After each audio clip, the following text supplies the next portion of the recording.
우리 옆 사람에게 인사하겠습니다. 뿌리를 바꿉시다. 각인을 바꿉시다. 체질을 바꿉시다. 뿌리 내린다라는 말은 식물에게 하는 말입니다. 각인이라는 말은 돌이나 철 같은 이 무생물에 새기는 것을 말합니다. 체질이라는 말은 몸에 배인 것을 말합니다. 그렇다면 우리에게 뿌리 내려진 것이 무엇이겠습니까? 바로 믿음입니다. 우리의 생각 속에 뿌리 내려진 것은 반드시 자라나게 되어 있습니다. 그런데 그것이 신앙이나 믿음일 수도 있지만 불신앙일 수도 있는데 우리에게는 믿음이 자라나길 바랍니다. 같은 상황이라도 전혀 다른 반응이 나옵니다. 목욕탕에 가면 우리가 반드시 뜨거운 온탕에 이렇게 들어가는데 두 가지 반응이 나옵니다. 첫 번째 반응은 시원하다라고 말하는 사람이 있고 뜨겁다라고 하는 사람이 있습니다. 시원하다라고 말하는 사람은 늙은 사람입니다. 뜨겁다라고 말하는 사람은 어린 사람입니다. 그런데 이 늙었다라는 말은 다른 의미로 어른이다 이 말입니다. 그 뜨거운 물 속에서 시원한 것을 맛을 아는, 맛을 본 사람을 말합니다. 우리의 신앙도 마찬가지입니다. 문제가 오고 어려움이 왔을 때 그 속에서 하나님의 계획이구나, 하나님이 나를 시원하게 하시려고 주신 것이구나, 이 고백이 되어지는 우리 모든 임마누엘 식구들이 되었으면 좋겠습니다. 믿음의 뿌리 내리시고 믿음의 고백을 하시기 바랍니다. 인생을 살다가 보면 많은 일들이 있는데 눈앞이 캄캄해지고 답이 없어 보일 때가 있습니다. 제가 수요일 저녁에 이렇게 잠을 자는데 꿈속에 제가 감옥에 가는 꿈을 꿨습니다. 제가 원래 꿈을 잘 안 꾸는 체질인데 또 꿈에 이렇게 잘 잊어버리는 체질인데 그게 너무 선명해가지고 제 꿈속에 이렇게 깨자마자 생각이 이렇게 나더라고요. 근데 왜 감옥에 있는지도 모르겠고 쉽게 이렇게 나올 것 같지도 않는 분위기였습니다. 근데 저도 깜짝 놀란 게 저녁이 되고 이제 하루가 지나가니까 어떻게 해야 될까 생각을 한 겁니다. 그래서 제가 감옥에서 나오려고 탈옥을 이렇게 시도하려고 준비하고 있었습니다.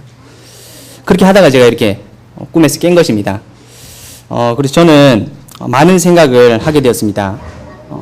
성경에 나오는 요셉, 바울, 베드로, 다니엘, 이 사람들이 감옥에서 무엇을 했냐? 하나님의 계획을 발견했습니다. 저도 사실은 말씀을 들으면서는 감옥을 가서도 내가 하나님 계획을 발견하고 누리면 되겠구나, 나도 그 정도는 할 수 있겠구나, 이렇게 생각을 했는데 막상 꿈속에서지만 그 자리에 가보니까 전혀 내 속에 각인된 것은 그것이 아니구나, 이것을 확인되었습니다. 각인이라는 말이 가장 와닿는 곳이 저는 고속도로입니다. 제가 길눈이 좀 어두운 편인데 고속도로를 가다 보면 항상 표지판이 있습니다. 왼쪽으로 가면 부산, 오른쪽으로 가면 서울, 이 표지판이 있기 때문에 헷갈리지 않고 우리가 인도를 받을 수 있습니다. 그리고 각인된 것 중에 가장 큰 각인이 뭐냐? 휴게소 안내 표지판입니다. 저희가 가장 많이 가는 휴게소가 선산 휴게소입니다. 덕평 가는 길 중간쯤에 이렇게 표지판이 있는데 저 멀리서 봐도 보일 만큼 선산 이렇게 큰 표지판이 쓰여져 있습니다. 500m 앞에서도 보이고 300m 앞으로 가면 더 크게 보이고 100m 앞에 가면 지나쳐 갈 수가 없을 정도로 잘 크게 보여지게 되어 있습니다. 우리의 표지판이 무엇인가 생각해 봤습니다. 우리의 표지판은 강단의 말씀입니다. 그래서 우리가 강단의 말씀의 인도를 받으시기 바랍니다. 어제 한 목사님께서 저에게 오늘 설교 제목이 무엇인지 이렇게 물어보셨습니다. 제가 각인을 바꾸는 집중이라고 말씀드렸더니 각인된 것이 바뀔 수 있냐고 저에게 물어보셨습니다. 각인된 것은 쉽게 바뀌지가 않습니다. 그런데 새로운 각인만이 그 각인된 것을 바꿀 수가 있습니다. 그래서 그런 변화가 일어나는 응답을 받는 한 사람이 되시길 바랍니다. 체질이라는 말은 이제 완전히 몸의 배인 부분을 말합니다. 저는 개인적으로 가장 안 되던 부분이 새벽이었습니다. 새벽형 인간이었습니다. 새벽형 인간의 반대말은 밤 체질, 올빼미형 이런 체질인데 저 아침에 일어나는 것이 나는 힘들구나, 나한테는 잘 안 되는 부분이구나 이렇게 생각을 많이 했었습니다.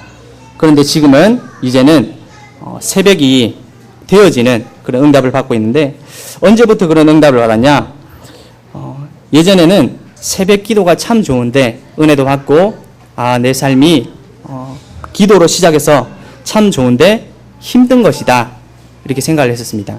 그런데 그것이 아니라 새벽 기도하는 것이 어렵고 힘들고 은혜되고 이런 수준이 아니라 당연한 것이구나 이 생각을 하기 시작하면서부터 되어지는 응답을 받았습니다. 저는 5살 때부터 10년 정도 기존교회를 이렇게 다녔고 복음을 받고도 15년 정도 교회를 이렇게 다녔는데 사실 큰 응답이 없었던 것 같습니다. 응답이 없었던 게 아니라 응답은 왔는데 응답을 제가 못 본 것입니다. 응답이라고 하면 뭔가 역사가 일어나고 변화가 일어나야 되는데 그런 것이 잘 안 일어나는구나 나한테는. 그런데 다행히도 신앙의 양심상 복음이 맞기 때문에 지속할 수 있었습니다. 하나님이 은혜를 주신 것 같습니다. 안 되더라도 복음이 맞구나. 그래서 지속을 해야 되겠다. 그랬더니 하나님이 다행히도 30년 정도 제 인생 짧지만 응답이 없었던 것 같았는데 작년하고 올해 집중의 시간표 속에서 많은 응답을 받았습니다. 이미 하나님이 주신 응답들을 확인하는 시간을 가졌습니다. 우리가 모두가 그 응답을 확인하는 증인으로 서시길 바랍니다. 첫 번째로 각인을 바꾸려면 가장 먼저 생각의 변화가 일어나야 됩니다. 즉 보는 눈이 달라져야 합니다. 우리가 강단의 흐름을 통해서 전도자의 삶, 3오늘 3타임 24시 집중의 시간표 많은 생각과 사람을 보는 눈이 달라지는 말씀을 받았습니다. 그동안에는 내가 생각하고 있던 응답의 기준들이 내 기준이었는데 하나님의 기준으로 바뀌게 되는 시간표였습니다. 보통 우리는 이렇게 생각합니다. 하나님을 잘 믿으니까 우리가 잘 되겠구나. 불신자들보다 조금 덜 노력해도 잘 되겠구나. 하나님을 믿기 때문에. 그러다가 조금 영적으로 성숙하게 되면 아니다. 복음 가진 내가 복음 가진 자로서 예수 믿는 사람으로서 남들보다 더 노력하고 더 열심히 해야지. 모범을 보여야지. 도움을 줘야지. 이 정도까지 생각을 합니다. 그런데 예수님은 그 정도가 아니라 우리가 이 세상의 빛과 소금의 역할을 하시기 원하십니다. 저는 개인적으로 늘 강단 말씀에서 나 중심, 세상 육신 중심, 성공 중심의 말씀이 나오면 맞다. 나는 그 말씀대로 너무 잘하고 있다. 나하고는 상관없는 말씀이다. 이렇게 생각을 했습니다. 왜냐하면 나는 복음 중심으로 살고 하나님을 위해서 살아간다고 생각을 했기 때문입니다. 그런데 응답을 받으면 받을수록 아니었습니다.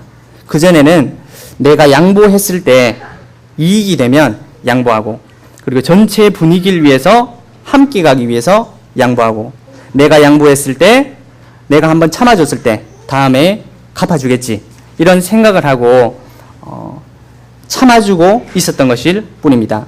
쉽게 말해서 영혼 사랑이 아니었던 것입니다. 나에게 이익이 되는지 세상적 육신적인 성공에 도움이 되는지에 따라서 선택을 한 것입니다. 예수님께서는 마태복음 5장에 심령이 가난한 자는 복이 있다고 하셨습니다. 복음을 위해서 애통하는 자가 복이 있다고 하셨습니다. 그 정도가 아니라 나로 말미암아 핍박과 박해받는 사람이 복이 있다고 하셨습니다. 우리가 이 세상의 빛과 소금의 역할을 감당하는 사람들이 되기를 바랍니다. 하나님은 이때에 참 응답을 주시는 것 같습니다. 우리에게 바로 축복을 주시면 너무 좋을 것인데 절대로 그런 일이 없었고 그런 일이 없을 것입니다. 하나님, 나에게 응답 좀 주세요. 이렇게 하는 게 아니라 하나님, 나에게 응답이 안 와도 괜찮습니다. 복음만으로 만족합니다. 복음으로 충분하고 복음으로 완전하고 복음은 모든 것이라고 고백하는 사람에게 이 응답을 주시는 것입니다. 우리가 그 고백하는 사람들이 되시기 바랍니다. 바벨론 포로 시대에 다니엘과 세 친구가 있었습니다. 사드락, 메삭, 아벳느고. 이 세 사람은 우상 숭배하다가 멸망당한 자기 민족, 이스라엘 민족의 상태를 너무나도 잘 알고 있었습니다. 그래서 이스라엘이 하나님의 민족인데 왜 멸망을 당했는지 알고 있었기 때문에 절대로 우상 숭배하지 않기로 약속을 했습니다. 죽음의 위기가 왔을 때도 이렇게 고백을 했습니다. 다니엘 3장 16절 후반절부터 느부갓네살이여, 우리가 이 일에 대하여 왕에게 대답할 필요가 없나이다. 말할 필요도 없다는 것입니다.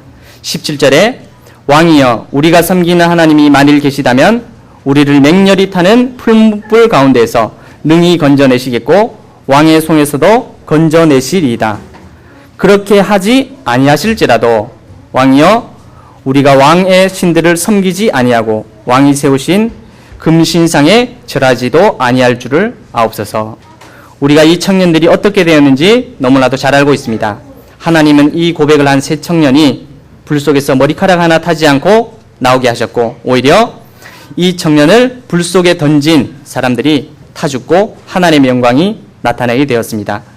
우리가 그래서 응답 이전에 생각의 변화가 일어나는 한 주간이 되시기 바랍니다. 또 반대로 하나님의 마음을 확인할 때 참된 응답을 받게 됩니다. 각인을 바꾸려면 응답의 기준이 바뀌어야 합니다. 우리는 늘 응답을 언제 받을까 이렇게 생각을 합니다. 그런데 반대로 생각해서 역지사지로 하나님은 누구에게 응답을 주실까 고민을 하십니다. 한나라는 여자가 있었습니다. 그런데 이 여자는 아이가 없었습니다. 지금도 불임이 많은 문제이지만 그 당시에는 그야말로 아기 못 낳는 것이 모든 것이었습니다. 그런데 아기가 없는 여자는 그 시대에 한나 혼자만은 아니었을 것입니다. 처음에는 한나도 하나님의 계획을 볼 수 없었습니다. 그저 슬퍼하면서 하나님, 나에게도 아들을 좀 주세요. 이 정도 수준이었습니다. 그런데 한나가 그 시대를 본 것입니다. 늙은 엘리 선지자와 타락한 두 아들 홈니와 비느하스를 본 것입니다. 그래서 나는 아들이 필요한데 하나님은 이 시대를 살릴 나시린이 필요하시구나 생각을 한 것입니다. 그 기도 제목은 응답되어 줄 수밖에 없는 것입니다. 우리가 하나님의 마음을 확인하시기 바랍니다. 마태복음 6장 33절에 보니까 너희는 먼저 그의 나라와 그의 의를 구하라. 그리하면 이 모든 것을 너희에게 더하시리라고 말씀하셨습니다. 이 모든 것이 무엇이냐? 이방인들이 구하는 먹을 것, 마실 것, 입을 것인데 하나님은 더하여 주실 것이라고 말씀하셨습니다. 또 기생 라합이 있습니다. 라합은 여리고성의 기생이었습니다. 그런데 이스라엘의 첩자가 여리고에 들어와서 숨었는데 그들을 지붕에 숨겨주고는 쫓아오는 군인들에게 다른 쪽으로 갔다고 이렇게 거짓말을 해주어서 그들을 살려주었습니다. 그래서 그 보답으로 여리고성에 사는 모든 친척들을 불러서 여리고성에 사는 모든 백성이 멸망당할 때 붉은 줄을 징표로 삼고 그 가족과 친척들이 구원을 받는, 죽음을 면하는 그런 응답을 받았습니다. 그뿐만이 아니고 정탐 꿈 중에 한 명인 유다 지파의 살몬하고 결혼을 해서 보아스를 낳고 다윗 왕의 조상이 되었습니다. 그리고 예수 그리스도의 계보에 들어가게 되었습니다. 언약의 대를 이은 모든 사람의 공통점이 하나님과 마음이 통한 사람들이었습니다. 아브라함에게는 두 아들이 있었는데 이스마엘과 언약의 아들 이삭이었습니다. 또 이삭에게는 쌍둥이 두 아들이 있었습니다. 첫째 아들은 붉은 털이라는 이름을 가진 에서였습니다. 태어나자마자 털이 온몸에 있어서 그런 이름을 붙였는데 에서는 사냥에 능한 능력 있는 남자였습니다. 지금 말로 하자면 연봉이 높고 스펙이 대단한 그런 사람이었습니다. 그런데 언약에 관심이 없었습니다. 부모님이 원하지 않는 이방 여자들과 결혼을 했습니다. 둘째인 야곱의 이름은 발목 잡는 자라는 뜻입니다. 태어날 때부터 형이 먼저 태어나지 못하도록 발목을 잡아서 그런 이름을 붙였는데 일평생 동안 인본주의를 쓰는 인본주의의 대가였습니다. 엄마 옆에서 음식이나 하고 있는 그런 마마보이였습니다. 그런데 야곱은 언약에 관심이 있었습니다. 관심 있는 정도가 아니라 모든 방법을 총동원해서 형에게 있는 장자권을 빼앗았습니다. 그 결과로 많은 고생을 하게 되었지만 결국에는 야곱이라는 이름 대신 이스라엘이라는 하나님과 씨름하여 이겼다라는 새로운 이름을 받게 되고 지금까지 그 응답을 받고 있는 것입니다. 우리가 하나님의 마음이 있는 곳에 우리 마음이 있기를 바랍니다. 세 번째로 우리가 본문 말씀에 보니까 우리가 잘 아는 말씀이 나옵니다. 비판하지 말라. 형제의 눈 속에 있는 티를 보기 전에 내 눈 속에 있는 들보를 보라. 저는 이제 대구에서 태어나서 시골의 곡식에 대해서 잘 몰랐습니다. 그래서 제가 들보 이렇게 말을 하니까 들깨하고 비슷한 곡식 중에 하나인 줄 알았습니다. 왜냐하면 눈 속에 들어갔다고 하니까 티끌보다는 크지만 눈 속에 들어갈 만한 들깨 정도의 그 정도 크기라고 이렇게 생각했는데 알고 보니까 들보란 것은 건물 전체를 바치고 있는 들보, 대들보를 말하는 것이었습니다. 우리는 나의 들보는 못 보고 남의 티끌은 너무나도 잘 보는 것 같습니다.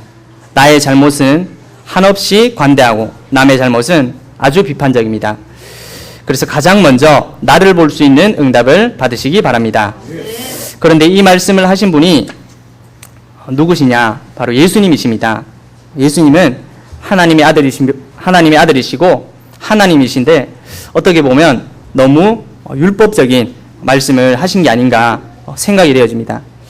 제가 응답이 안 보일 때는 예수님도 참 편애하시는 분이구나 이렇게 생각을 했습니다. 마치 이 선생님들이 공부 잘하는 아이들 좋아하잖아요. 말 잘 듣는 아이들, 열심히 하는 아이들. 하나님도 뭔가 믿음이 좋고 헌신하고 마음씨가 착하고 긍정적인 사람들을 원하시는구나 이렇게 착각을 한 것입니다. 그런데 그것이 아닙니다. 하나님은 우리 모두가 응답받기를 원하십니다. 내가 응답받기를 원하십니다. 모든 개인에게 말씀을 통해서 응답 주시기를 원하십니다. 우리가 눈앞이 캄캄하게 된 경험이 다들 있을 것입니다. 내 마음을 답답하게 하는 것들이 있었을 겁니다. 그런데 우리는 그것을 문제다, 나에게 와 있는 들보다 이렇게 생각했습니다. 내가 생각했을 때 이것만 없으면 좋겠다. 이 부분만 바뀌면 좋겠다. 이 사람만 좀 어떻게 되면 더 원하는 것이 없겠다라고 생각하는 부분이 있을 것입니다. 그런데 절대로 아닙니다. 하나님은 그것을 통해서 나에게 축복을 주시기 원하십니다. 나에게 주신 축복을 확인하시기 바랍니다.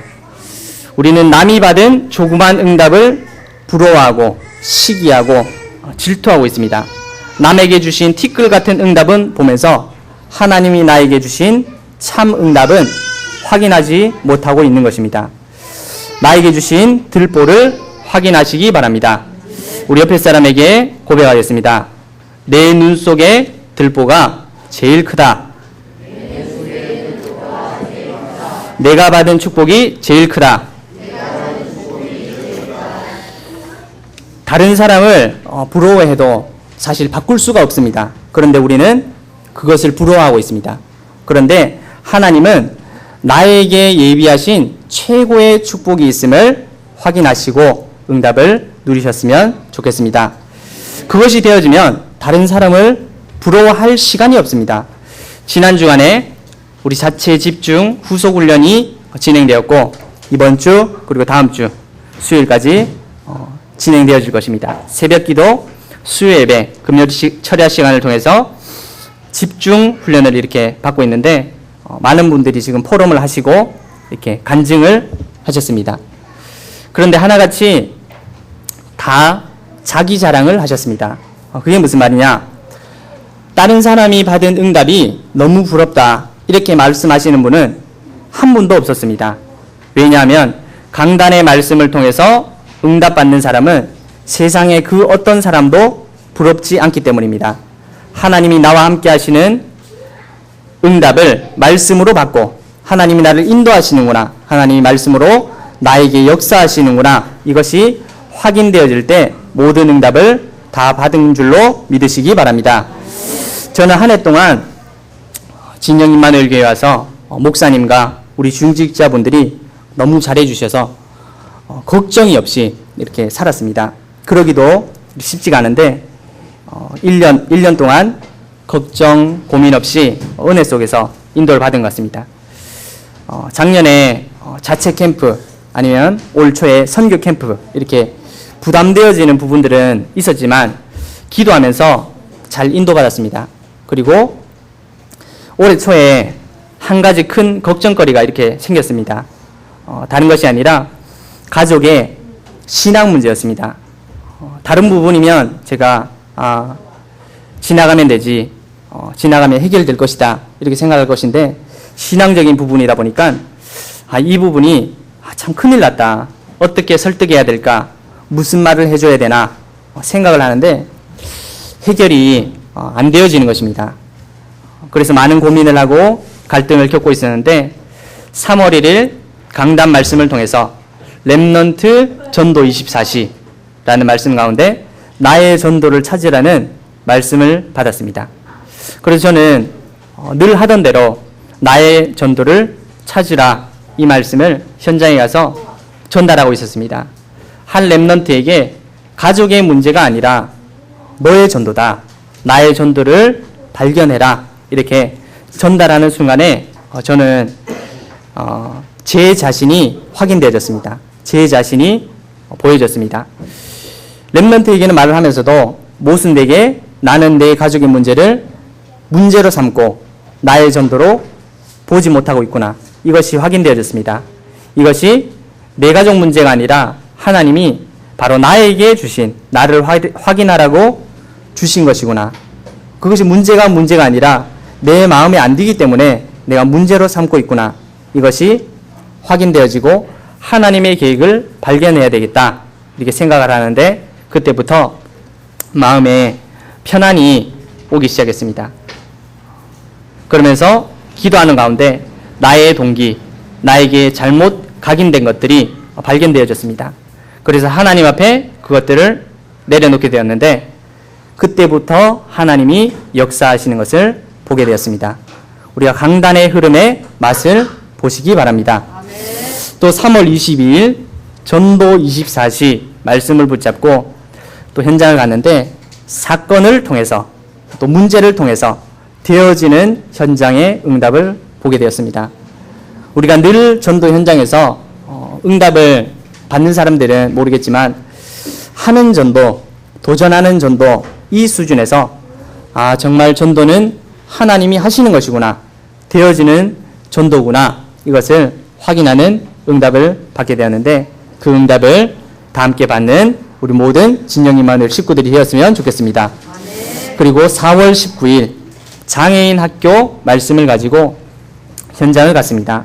육신의 장애보다 정신적 장애보다 영적인 장애를 볼 수 있어야 된다, 그것이 더 심각한 문제다라는 말씀을 붙잡고 현장에 가게 되었습니다. 저희가 매주마다 캠프를 가는 현장이 있습니다. 부곡마을 현장인데 복음을 받고도 영접하신 분인데도 우리가 계속 가면 그만하라, 이제 나한테 안 와도 된다 이렇게 말씀하시는 분이 있으셔서 제가 어떻게 말씀을 드려야 될까 고민인 분이 있었습니다. 그런데 이분이 교회에 가기 싫고 그리고 재미도 없고 왜 다녀야 하는지 모르겠다고 이야기를 하시는 것입니다. 그런데 이분이 이 할머니가 일주일에 3번, 월요일, 수요일, 목요일 늘 병원을 다니시는 분이셨습니다. 그만큼 육신적으로 문제가 이미 와 있는 분이셨습니다. 그런데 그전에는 제가 이 할머니를 어떻게 설득할까, 무슨 말을 해줘야 될까 고민했는데 강단의 말씀 그대로 할머니에게 전달했습니다. 할머니, 육신이 아프면 병원에 가야 되는 것은 너무 잘 아시는데 영적으로 영혼이 아프면 교회에 가야 된다. 하나님을 만나야 된다. 라는 말씀을 드렸더니 처음으로 이분이 알아들으셨습니다. 그래서 현장에서 이런 응답을 받았습니다. 우리가 말씀의 흐름을 탈 때 내 인생 그리고 전도 현장이 너무 쉬워지는 것입니다. 우리 모든 교회 식구들이 말씀의 흐름 가운데서 하나님이 나에게 주신 축복을 확인하시기 바랍니다. 결론을 맺도록 하겠습니다.